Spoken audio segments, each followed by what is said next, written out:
The first ice core survey took place in Wostok in the Antarctic.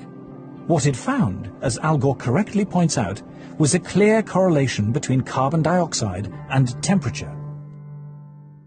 We're going back in time now, 650,000 years. Here's what the temperature has been on our Earth.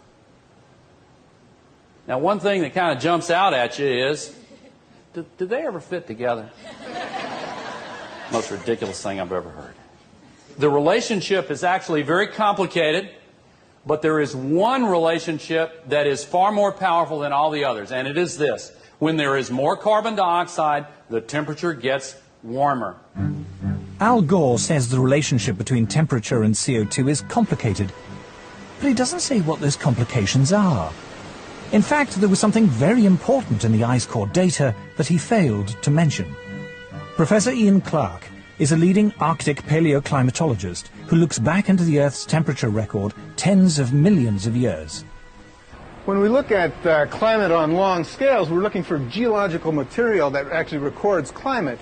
If we're to take an ice sample, for example, we use isotopes to reconstruct temperature, but the atmosphere that's imprisoned in that ice we liberate, and then we look at the CO2 content.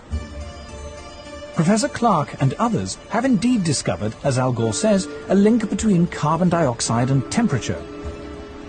But what Al Gore doesn't say is that the link is the wrong way round.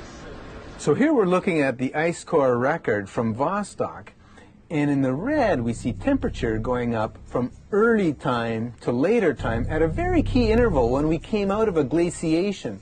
And we see the temperature going up, and then we see the CO2 coming up. CO2 lags behind that increase. It's got an 800-year lag, so temperature is leading CO2 by 800 years. There have now been several major ice core surveys. Every one of them shows the same thing. The temperature rises or falls, and then, after a few hundred years, carbon dioxide follows.